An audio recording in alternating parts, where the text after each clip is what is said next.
लिए बात करूंगा। एक आखिरी सवाल थोड़ा राष्ट्रीय परिप्रेक्ष्य में और ले लें, आप जैसा विद्वान मौजूद है। ये आप जो समझा रहे हैं ना, ये उत्तर प्रदेश में आप नेता को लेकर आए, नाम तो उनका स्वामी प्रसाद मौर्य। आपकी पार्टी ने बताया कि एक परिवार, एक व्यक्ति, एक टिकट। ये स्वामी प्रसाद मौर्य आए, उनको टिकट दी, उनके साथ साथ उनके बेटे को भी टिकट दी। इतने से भी मन नहीं भरा तो लोकसभा का आया, उनकी बेटी को भी टिकट दे दी। इसके बावजूद भी स्वामी प्रसाद मौर्य आपके पास नहीं रहे।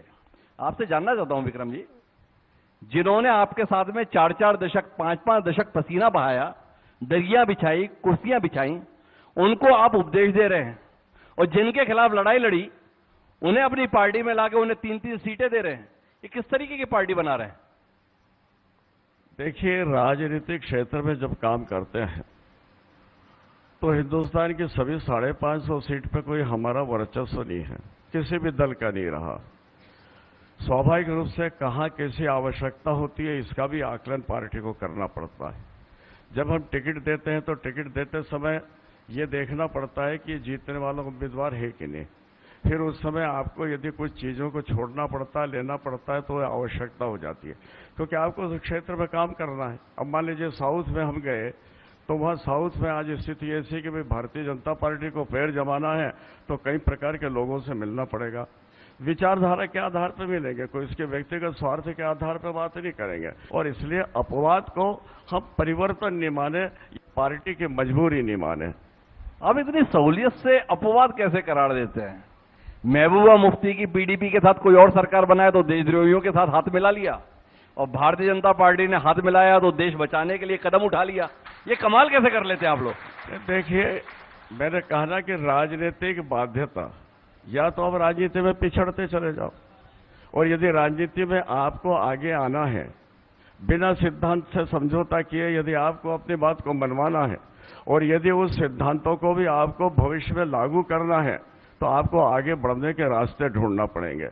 राजनीति में आगे बढ़ने के रास्ते ढूंढना पड़ते हैं। यहाँ रिवर्स गियर नहीं है, यहाँ आपको अगले गियर में डालना पड़ता है, टॉप में भी डालना पड़ता है, वो कोशिश करना पड़ती है। अब आपको मैं एक उदाहरण दूं।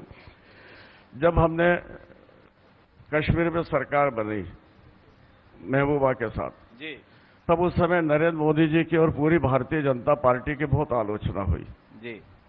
अब हमने महबूबा के साथ तो बनाई, लेकिन उसके पीछे जो रणनीति हमारी थी, रणनीति कम हुई क्या? आप देखिए, उसी का परिणाम हुआ कि हमने समर्थन वापस लिया। समर्थन वापस लेते ही कश्मीर के अंदर सरकार महबूबा की गिरी। दूसरी पार्टियों ने कोई दावा नहीं किया राज्यपाल के सामने कि हम आए और सरकार बनाए। परिणाम यह हुआ कि राष्ट्रपति शासन लागू हुआ।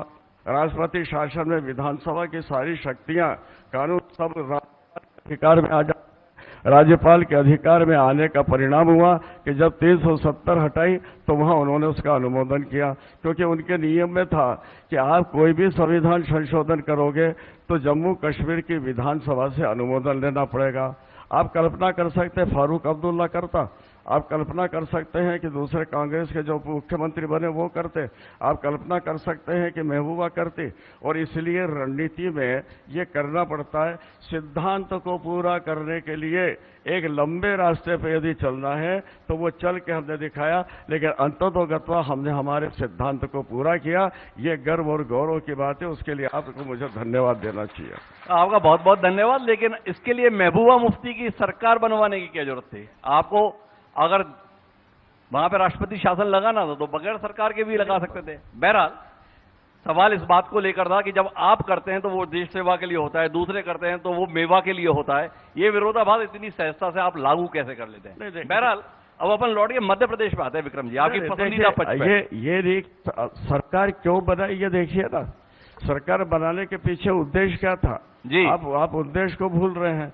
यदि ये नहीं करते तो परिस्थिति ये बनती कि वहां सरकार चलती रहती है, बनती वही 3 लोगों के बीच में बनती रहती, फारूक अब्दुल्ला, कांग्रेस या महबूबा के बीच में, और वो कभी भी 370 हटाने की सहमति नहीं देते। तो क्या आप देश को गर्त में जाने देते? क्या आप कश्मीर के लोगों को प्रताड़ित होने देते? क्या वहां जिस प्रकार की घटनाएं घटित हो रही थी देश विरोधी, वो होने देते? और इसलिए यदि हमको देश विरोधी घटनाओं को रोकना था तो उसके लिए हमने एक रास्ता चुना। वो रास्ता राष्ट्रभक्ति का था, वो देशभक्ति का था, और पूरे देश के अंदर इस बात के लिए हमने बलिदान और संघर्ष किया। आज 370 का स्वागत हिंदुस्तान की सारी जनता कर रही है, सब कुछ कर रहे हैं।